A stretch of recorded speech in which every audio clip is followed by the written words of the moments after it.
I did an experiment on myself where I ate a stick of butter after fasting, and you guys had your opinions, but did I set a dangerous example?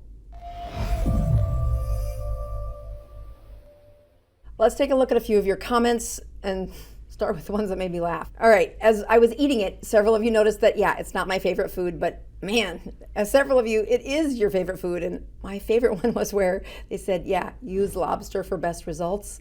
Not gonna lie, I laughed. Several of you were like Russ, who said, I would not be denying myself my favorite food, which is butter. And then several of you got grossed out, like, I don't understand, or that's disgusting. I agree, it is disgusting. The disgusting part was a theme through lots of these where, like, you're just eating the fats and the trans fats. Actually, no, there are no trans fats in butter. Trans fats are from seed oils, not butter. You're talking saturated fats. So let's move on to the ones that I actually got a little irritated by. So this one says, yeah, my cholesterol's off the chart and you want me to eat butter?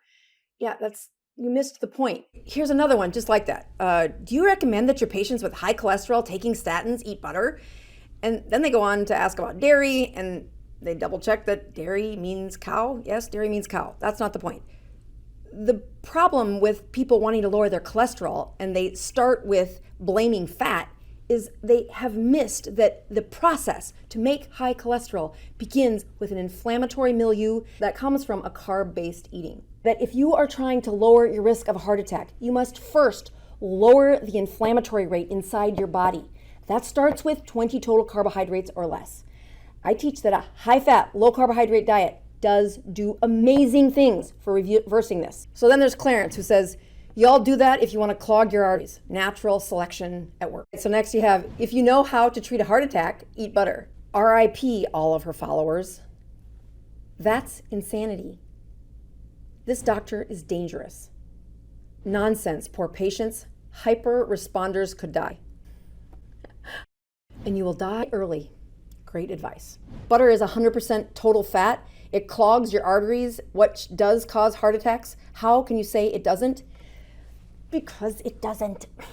All right, so let's recap. I have said this on many videos, but the butter is to teach satiety. If you're trying to die of a heart attack, start with tobacco, have high blood pressure, have a high blood sugar, and have a really high inflammatory marker, like a C-reactive protein. Those things are the first 4 most important things that would predict a heart attack. This cholesterol stuff you're all worried about, yes, it's important, but after these 4.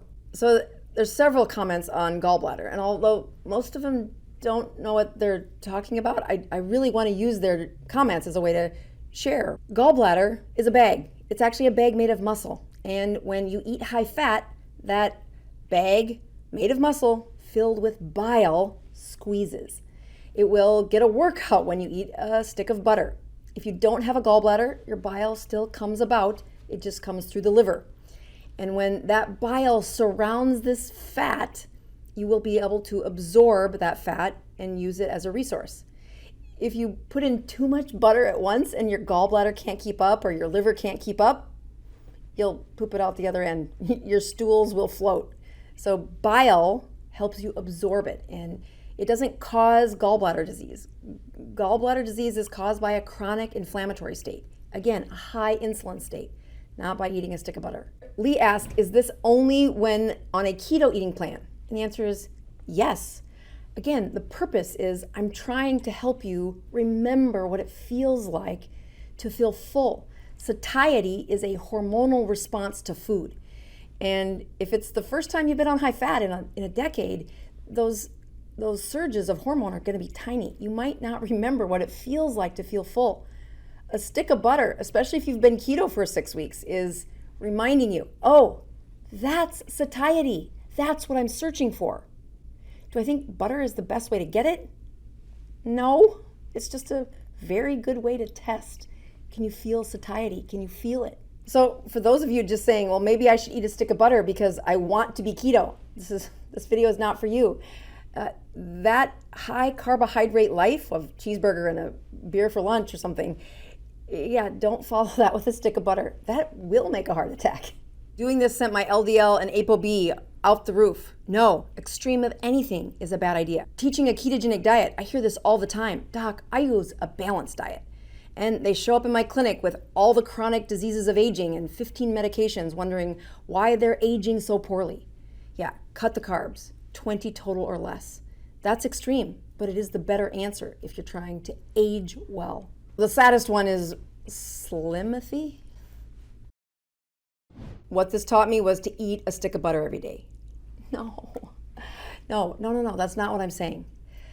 I do not want you to copy me and eat a stick of butter if you're not in a ketogenic state. I do not want you to copy me and extrapolate that eating a stick of butter every day is the answer. I find this a very teachable process for where patients do learn. Satiety is a hormonal satisfaction that really is joyful. And many people haven't felt it in years. If you're on a ketogenic diet and you want to feel that, that's who should try a stick of butter. If you're new to the ketogenic diet and you actually want to learn these missteps, we did a documentary called The American Tradition. Yeah, the tradition of our addictions to food. Check it out.